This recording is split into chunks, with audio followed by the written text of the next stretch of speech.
Olá, graça e paz da parte de nosso Senhor e Salvador Jesus Cristo, amém?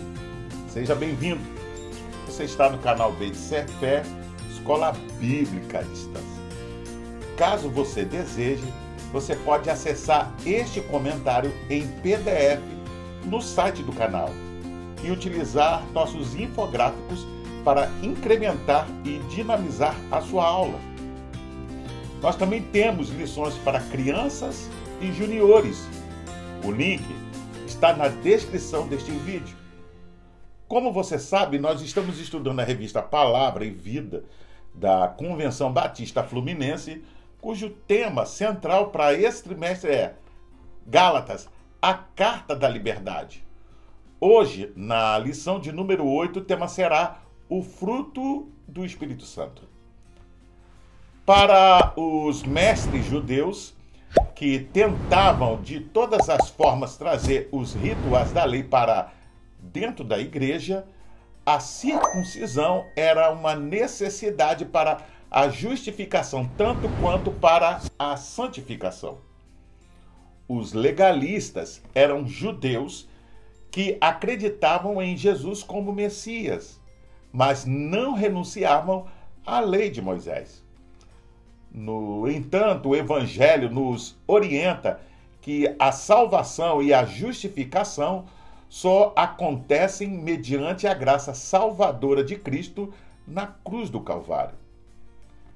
Segundo o livro Foco e Desenvolvimento no Novo Testamento, a terceira ênfase de Paulo em seu objetivo de levar os Gálatas de volta à plena liberdade envolve encorajar santidade e amor induzidos pelo Espírito Santo. O resumo da sua exortação prática se encontra no capítulo 5, verso 1, que ecoa as palavras de Jesus em João, capítulo 8, verso 32 e 36. Para dar início ao nosso estudo, eu convido você a pegar a sua Bíblia e juntos podemos ler o texto que está em Gálatas, capítulo 5, verso 1 e 7 a 8. Estai, pois, firmes na liberdade com que Cristo nos libertou, e não useis a colocar-vos debaixo do jugo da servidão. Corrieis bem, quem vos impediu para que não obedeçais à verdade? Esta persuasão não vem daquele que vos chamou. Para Paulo, a opção dos Gálatas pelo legalismo em vez da fé, como um meio para a santificação, bem como o cristianismo judaizado, é totalmente indesejável, porque não é um empreendimento onde se escolhe o que se gosta, mas uma declaração de sujeição à obediência de toda a lei mosaica. A decepção de Paulo foi ainda maior porque os Gálatas tiveram um começo tão auspicioso e agora estavam em perigo, veja, de serem desqualificados da corrida por causa da sua tolerância para com aquilo que apenas parecia ser uma questão pequena, mas era muito grave. Jesus Cristo é considerado fonte originária da graça divina. Paulo orienta as igrejas da Galácia a se desprenderem da escravidão das leis e se voltarem para a graça divina em Cristo, mediante a fé e a mudança de sua natureza através do Espírito Santo. A circuncisão é um rito de passagem e um sinal de aliança estabelecido por Deus com Abraão, conforme descrito no Antigo Testamento, especialmente em Gênesis capítulo 17, do verso 10 ao 14. A prática da circuncisão foi amplamente seguida pelos judeus como um mandamento divino. E isso teve profundas implicações religiosas, culturais e sociais para a comunidade judaica. A circuncisão envolve a remoção do prepúcio do órgão sexual masculino. Para os judeus, essa prática tinha significados simbólicos e teológicos essenciais. Se sinal da aliança com Deus e identidade nacional. Para os judeus, a circuncisão era extremamente importante. Eles estavam preocupados e assustados com a pregação de Paulo, que ressaltava a circuncisão de coração e o batismo, e ensinava que a fé em Jesus Cristo era suficiente para fazer parte da família de Deus. O debate entre Paulo e os judaizantes se desenvolvia não pelo controle do povo ou pela exploração comercial, mas pelo sistema de salvação. Para Paulo, não havia a necessidade de ninguém tentar ajudar a Deus com leis ou fórmulas, pois a fé era suficiente. Os judaizantes defendiam a fé, só que acrescida da circuncisão. Antes de continuar, vamos ler a Bíblia em Gálatas, capítulo 5, verso 2 ao 4. Eis que eu, Paulo, vos digo, que se vos deixar de circuncidar, Cristo de nada vos aproveitará. E de novo protesto a todo homem que se deixa circuncidar, que está obrigado a guardar toda a lei. Separados estáis de Cristo, vós os que vos justificais pela lei, da graça tendes caído. Hendrickson faz o seguinte questionamento: o que Paulo quer dizer quando fala de liberdade? Você já parou para pensar? Antes de tudo, liberdade implica libertação. Esta libertação, às vezes, é concebida como sendo um resgate da culpa e do poder do pecado.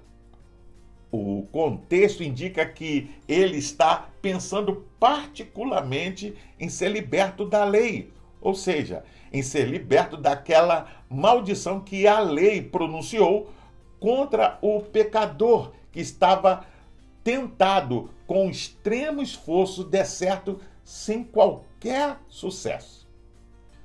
Alcançar sua própria justiça, mas que agora, veja, pela graça de Deus, se achegou a Cristo e à salvação que nele há.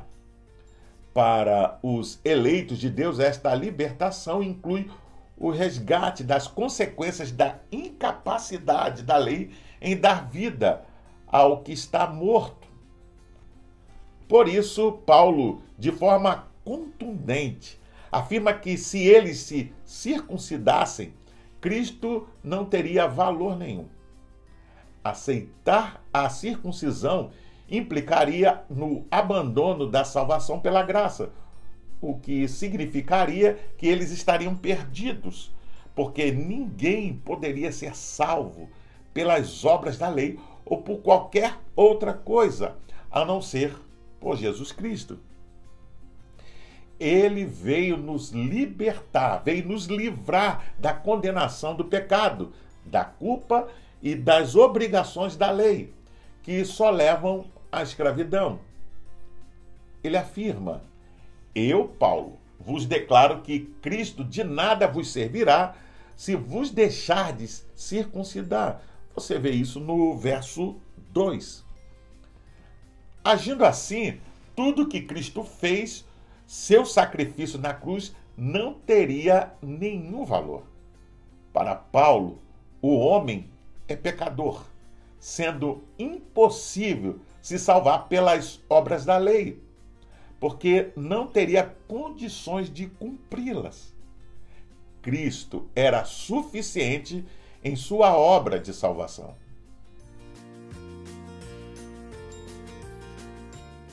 Paulo destaca a necessidade de os crentes caminharem no Espírito Santo.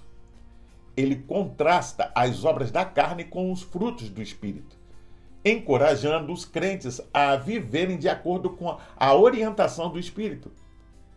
Esse ponto destaca a importância da busca da santificação e da transformação contínua, permitindo que o Espírito Santo guie e molde a vida do crente.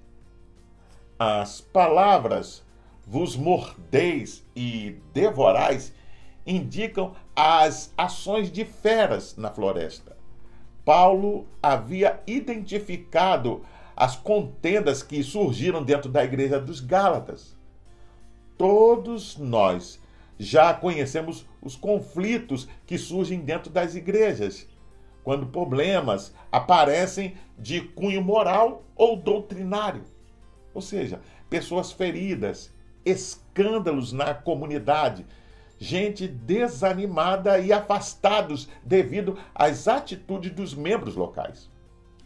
Paulo está condenando essa atitude de forma veemente, alertando que esses conflitos, quando começam a crescer como uma bola de neve, pode levar à possível destruição da própria igreja.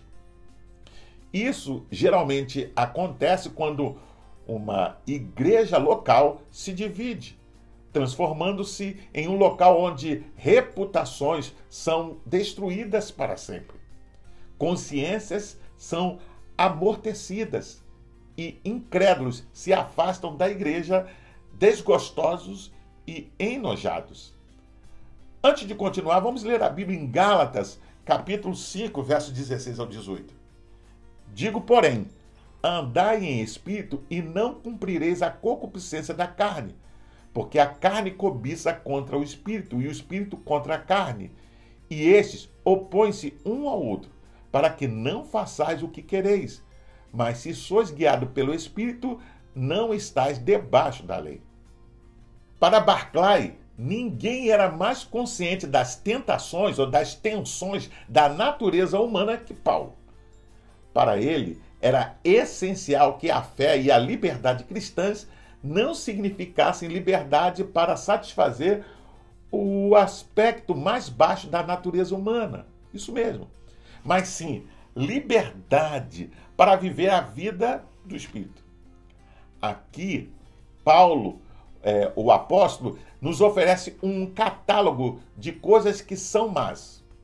Atrás de cada palavra há todo um quadro. Por isso que se tem que considerar separadamente. Segundo o livro Foco e Desenvolvimento do Novo Testamento, o parágrafo mais famoso da epístola lida com o processo de santificação, que consiste em vencer os impulsos pecaminosos da natureza humana por meio do controle do Espírito, com a resultante humildade, paz e harmonia que ele provê e produz. Desta forma, andar no Espírito Santo era a orientação de Paulo para a igreja. As obras da lei não eram suficientes para salvar ou mudar a natureza humana. Você compreende isso? A necessidade de uma vida transformada pelo Espírito Santo faria cessar as brigas e contendas internas. Carne é a natureza carnal herdada no homem caído. Podemos observar a sua descrição em Gálatas, capítulo 5, do verso 19 ao 21. Caminhar no Espírito Santo seria a pacificação do corpo de Cristo, mediante os frutos produzidos pelo Espírito Santo. O texto diz, se sois guiados. Aqui, o sentido da palavra aponta direcionamento, orientação, auxílio dado a alguém para que consiga um objetivo comum. A orientação dada pelo Espírito Santo seria a santificação e paz entre os irmãos. Amar o próximo como a ti mesmo está na lei escrita em Levítico, capítulo 19, verso 18. Para Paulo, era o cumprimento de toda a lei. Ou seja, todas as leis reveladas a Moisés para serem cumpridas, inclusive os 10 mandamentos, se resumiam em apenas uma: amar o próximo. Para ele, cuidar do próximo era a forma de dizer a todos que amamos a Deus. Na verdade, só há uma forma pela qual podemos provar que realmente amamos a Deus: amando o próximo. Antes de continuar, vamos ler a Bíblia em Gálatas, capítulo 5, verso 13 ao 15. Porque vós, irmãos, fostes chamados à liberdade.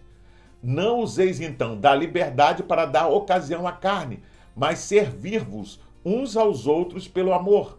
Porque toda a lei se cumpre numa só palavra, nesta: amarás ao teu próximo como a ti mesmo. Se vós, porém, vos mordeis e devorais uns aos outros, vede, não vos consumais também uns aos outros. Beckham diz que Paulo trata de uma nova escravidão de amor, no capítulo 5, verso 13 ao 15. Neste trecho, Paulo declara concisamente a base para a conduta ética que ele está prestes a apresentar aos Gálatas. A liberdade para a qual eles foram chamados não devia ser abusada como base de operações para a carne. Pelo contrário, eles tinham de servir uns aos outros como escravos do amor. A lei tem seu cumprimento em uma palavra, qual seja: amarás o teu próximo como a ti mesmo. Mas se continuarem lutando entre si como animais selvagens, eles se destruirão. Para o comentário da Bíblia Diário de Viver, Paulo fez uma distinção entre liberdade para pecar e liberdade para servir. A liberdade para pecar não é liberdade porque escraviza a outros ou a nossa própria natureza pecaminosa. Os cristãos, pelo contrário, não devem ser escravos do pecado porque têm a liberdade para fazer o correto e glorificar a Deus por meio do serviço amoroso a outros.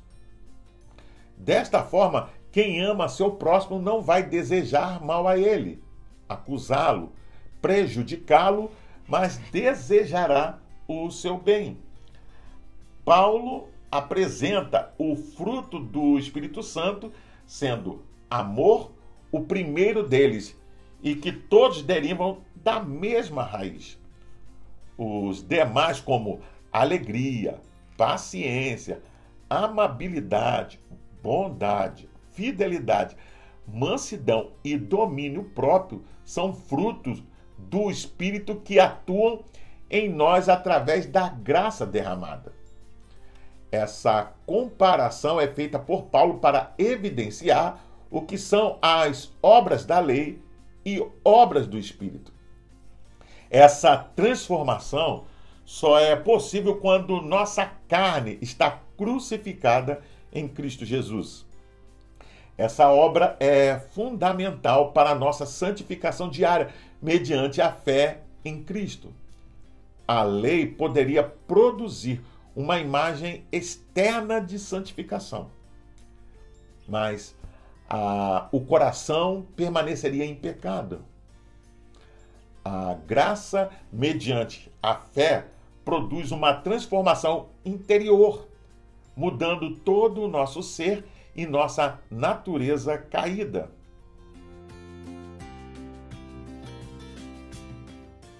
Ao encerrar a lição, pode-se observar que Paulo combate a visão legalista que tenta ser introduzida na igreja da Galácia.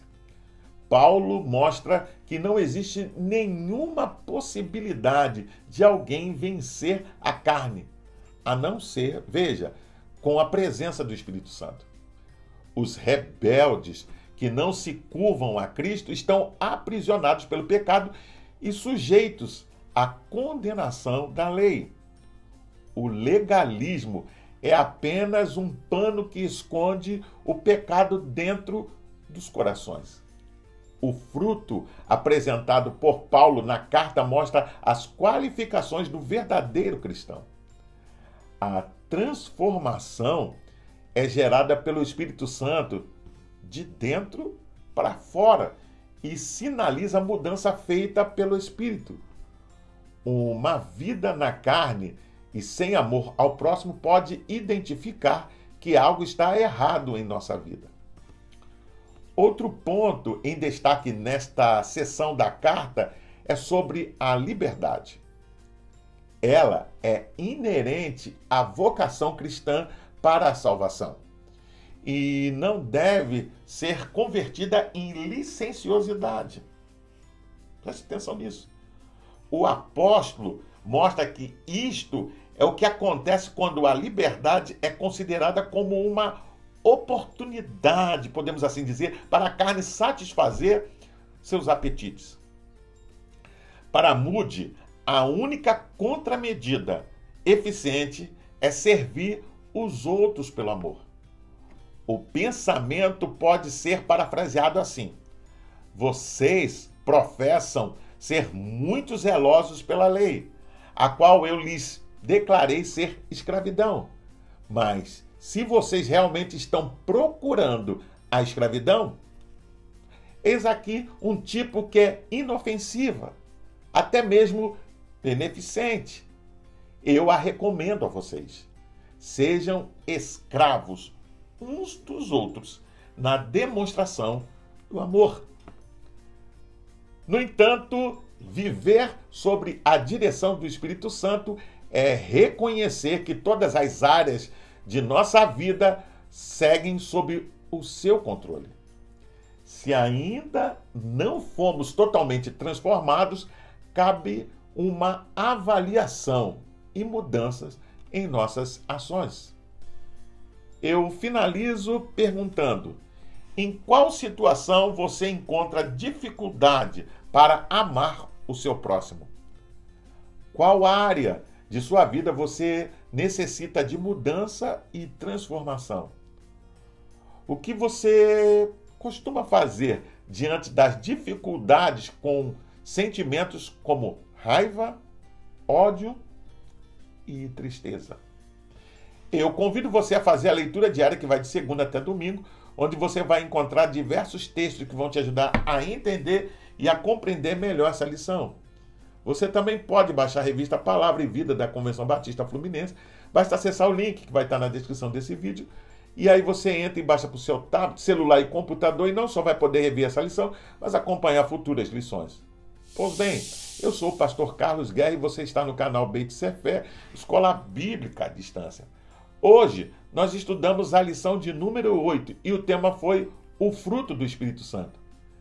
Eu gostaria ainda de deixar uma palavra de recomendação a todos aqueles que frequentam o canal, mas não participam de nenhuma igreja cristã. Procure uma igreja que tenha compromisso com a pregação genuína da palavra de Deus perto da sua casa. Faça uma visita. Sem dúvida você vai se sentir bem e vai ser bem recebido. Agora, se você gostou desse conteúdo, inscreva-se no canal. É rápido, é fácil. Basta clicar aqui embaixo. Dá um gostei, faça um comentário. Deixe a sua opinião, mesmo que seja contrário a tudo aquilo que foi falado aqui nessa lição. Pois toda vez que você participa, o YouTube entende, compreende que esse assunto é relevante para mais pessoas. Não esqueça de acionar o sininho para receber futuras notificações, porque semana que vem tem mais. E compartilhe com seus contatos nas suas redes sociais para que mais e mais pessoas tenham acesso a esse conteúdo. Meu acesso é limitado, mas você pode nos ajudar divulgando esta mensagem. Você também pode ouvir essa lição no seu podcast preferido. Até o próximo encontro, nos vemos em breve. Fique na paz. Deus te abençoe.